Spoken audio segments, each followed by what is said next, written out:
Welcome to the Toffee Blues, your source for all things Everton, and welcome to the transfer reaction with myself and Connor. We're going to be reacting to the news that Lucas Digne has left Everton to go to Aston Villa in what looks like a £25 million deal, €27 million deal. Mixed reviews and no shortage of talking points with regards to this one.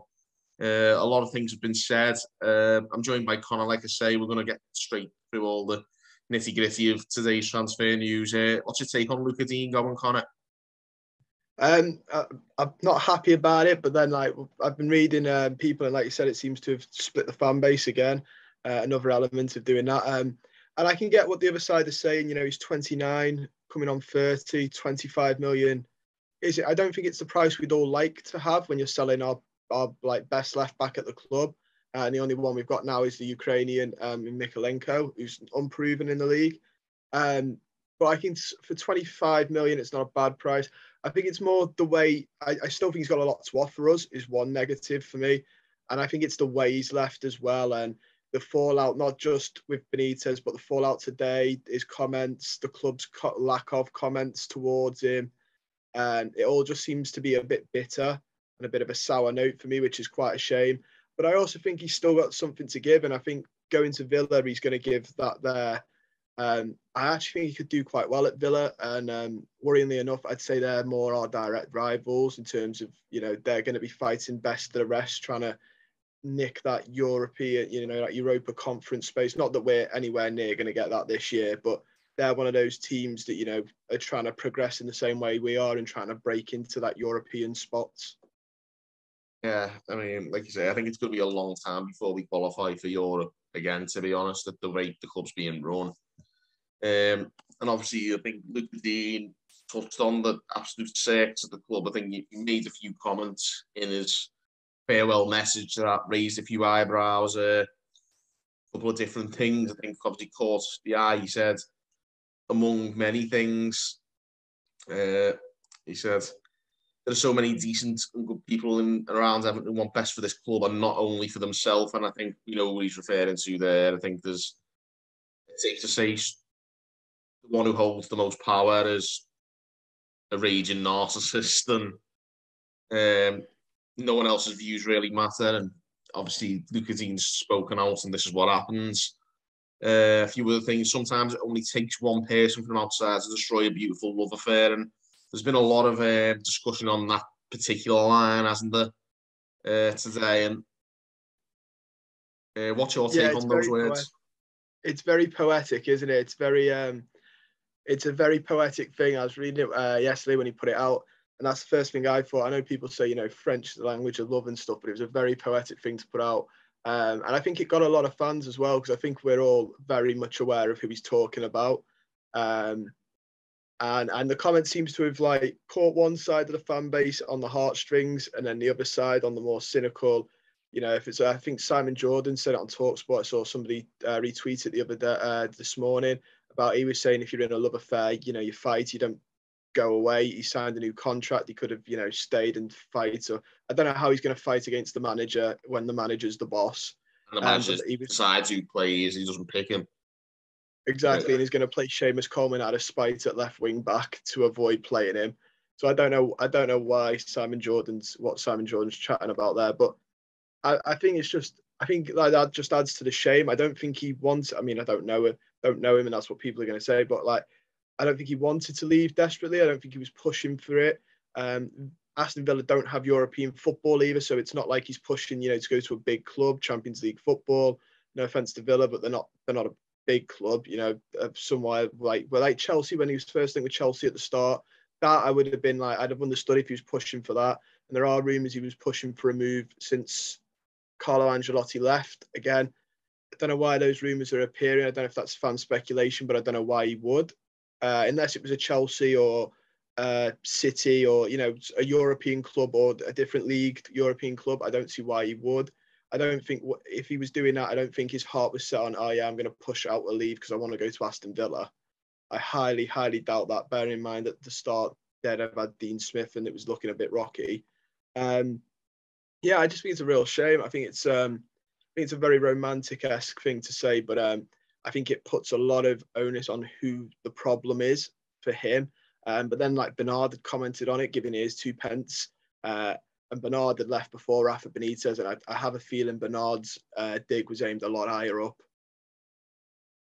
Possibly. But to be honest, I think what I find interesting about, like you were saying, it's quite poetic. I think it's poetic in the sense that Lucas Digne's talking about himself, but you could easily say that about ourselves as supporters and how our love for the club's been destroyed by his presence as manager and what he's done. And not just him, there's other personnel as well, but especially the damage he's done in terms of driving fans away from the club they love. Yeah, I agree. I think that's why it's hit home with so many fans. Not just the fact that, like, and I don't think it is that everybody that agreed with it or liked the statement is a massive Lucas Digne fan. I think it's more it's hit home because it sort of resonated with them. They've gone, yeah, like I've seen lots of people on Twitter in the comment section when we do videos. A couple of people that we speak on the channel have said it. It's a really tough season to feel connected with the club at the minute. Partly because of who the manager is, don't get me wrong, but partly because of how they set up, the just ego and the arrogance to not change it and the stubbornness as well, the performances, and we've had all the fallout as well. You can see that inside the club there's a massive fallout going on, or there was, Brands leaving, and a couple of the players, the head of medical leaving, and I think the fans are starting to feel a bit worn out by all of this. And also, like, the summer was tough to take as it was. Ancelotti leaving was always, a tough one to take. But from like that point onwards, I think fans have just, I don't know, just tired, I think is the best word to describe it.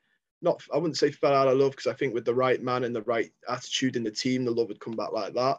I think just tired of mediocrity.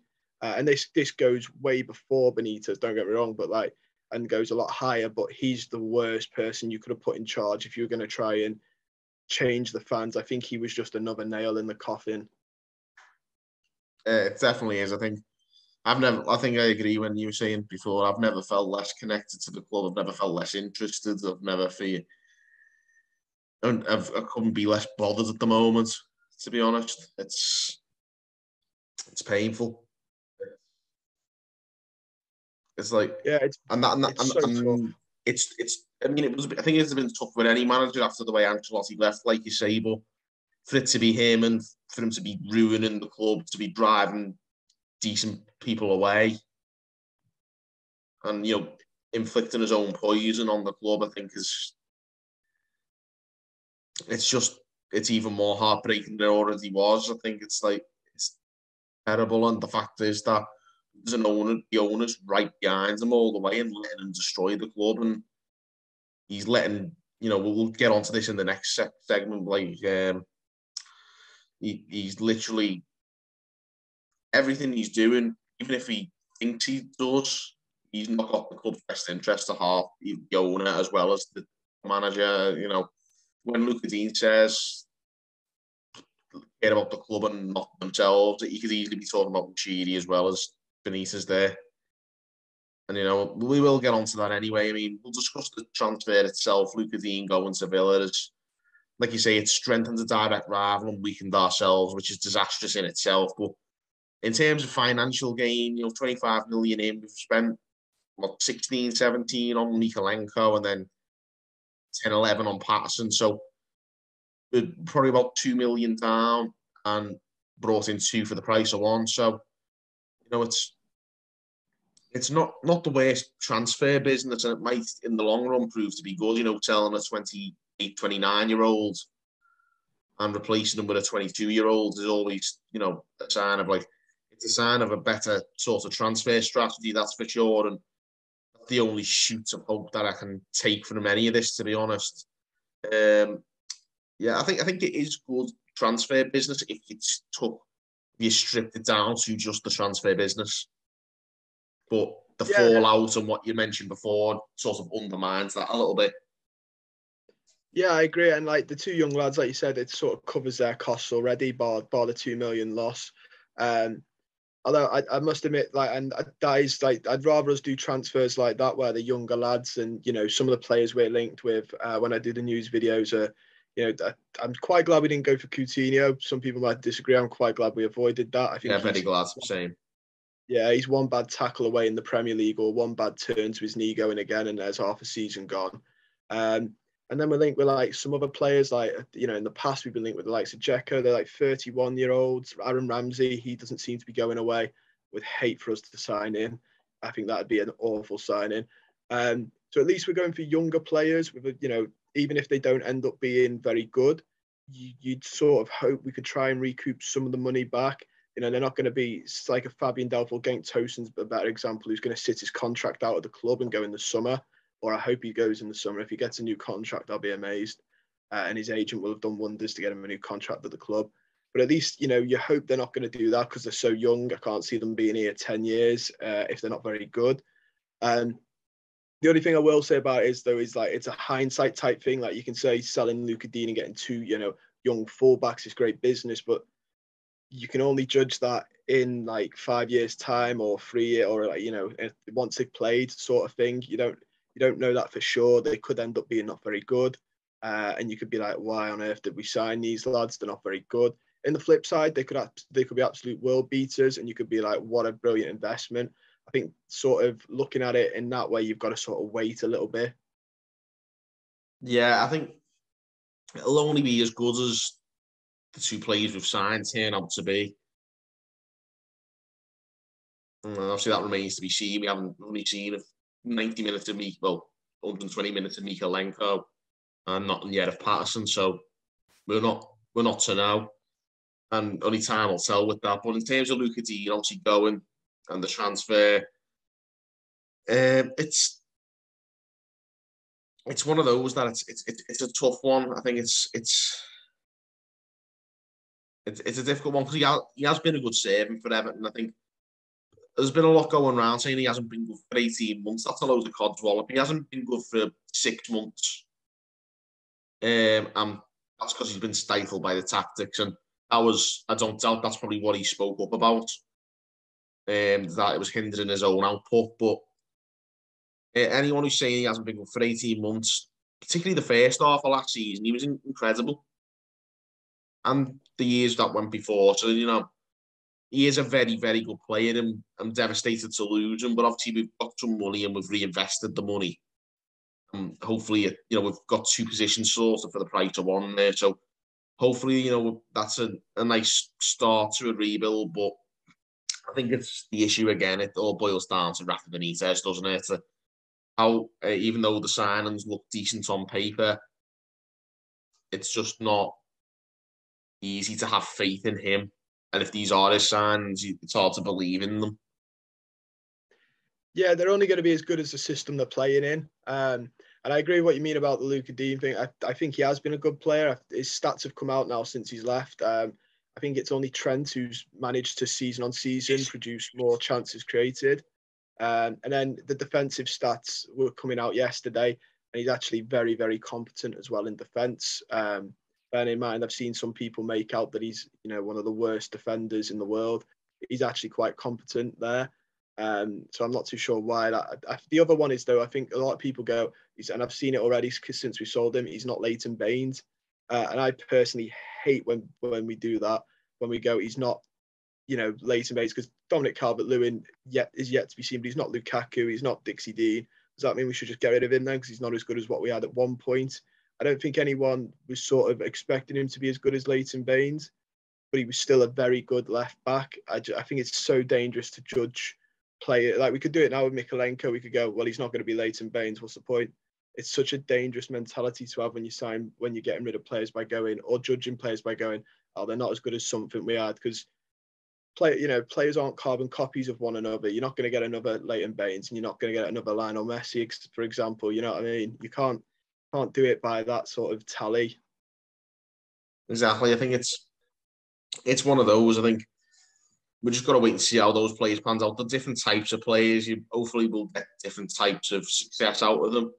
But Lucas Digne, in terms of his service to the club, we can't argue with it, and it's going to be a loss to us to not have him here. But I think we just got to sort of get on with it now. I think it's done. I mean, if it, I think fans are hating about like obviously like some of the things he said. And I think the right to hate.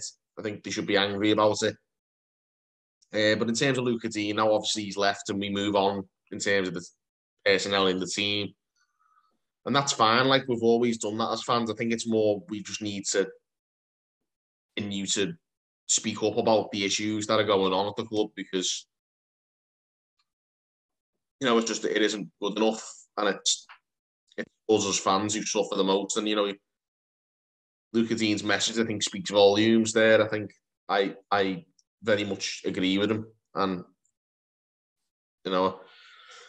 it's easy to make everything about the manager, but the manager is causing a lot of these problems, and he needs to go.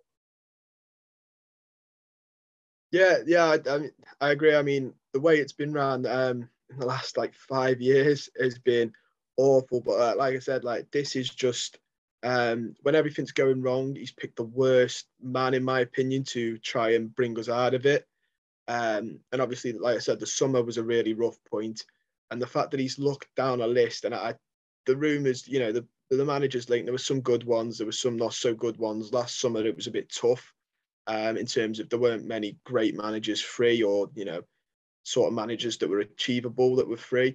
There were some good ones that were being mentioned, but not, but he's picked one of the worst ones if you want to get the club out of a rut because he divided the fan base straight from the off. There were bed sheets outside Goodison Park straight from the off. They should have been clear telltale signs that it wasn't going to go well. Since then, the first 2 games, I thought he didn't win people over, but the team was sort of winning people over. And then since then, it's I think it's 12 league games with 2 wins, is it, or something like that now? 2 wins since September. That would get any other manager, not just Rafa Benitez at Everton, take the emotion or the history out of it. That would get any other Premier League manager sacked. That would see Silva off. That would have seen Koeman off. I think they were sore off for less. He was sore off for less. Yeah, that would see any other manager at any other Premier League club. And not just that, the way we play as well. If we played nice football and say now all 12 games, we were battering them on the stats and someone went, oh, you were just unlucky in all 12, which is highly unrealistic. You could then sort of make his case, but the football's been that dire as well. Which makes me think the owner doesn't watch our games because there's no way you can watch it, see the 2 in 12 and go, nah, this is definitely the right plan. Any other club would have seen the football, seen the results and gone, no, this needs to be changed and it needs to be changed quickly before we get into a mess. And on we look like we're going to... On that note, I think that's where Lucas Digne obviously I think he is a model professional, Lucas Digne. I think he's spoken up about that and he's been shot down and sold because of that, because he wants it better. Yeah, which is tough because like people can say, oh, he shouldn't have. He literally said what all the fans for the last 12 games, have been saying it. We want better. We want a better style instead of just lobbing the ball, going out to the wings, passing it to Gray, hoping he'll do something, or just lobbing the ball high up to either Calvert-Lewin when he was fit, or when he's not fit, lobbing it up to Rondon, and just hoping. It's a bit hit and hope, but it's not even effective direct hit and hope. It's literally just kick the ball, the other team beat Rondon in the air because surprisingly he's not that. I don't think he's not that tall. I don't think he's that brilliant in the air either, really. And the ball comes straight back down to our end. It's football without a plan. I always think there's no plan B. If it doesn't work, it doesn't work, and that really does cause a struggle. I also don't think the 2 men in midfield is working very well. And obviously, Decore did do an article with the Echo and has since done an article with the club saying that he does think the 2 work now, coincidentally. But I just don't think the 2 in midfield work very well either together. I think it just leaves us way too exposed. Honestly, it's a tough one. But obviously, Lucas Digne's paid the price for that and he's gone. But we'll finish up on the Lucas Digne segments anyway. Let us know your opinions, guys, of Lucas Digne's time at Everton, how you think he got on, how you feel about him leaving, and obviously Mikalenko as a replacement, and obviously his comments as well. Let us know your opinions on those. Drop us a comment, give this video a like, and subscribe for more content. Until next time, guys, thanks for tuning in on the Toffee Blues.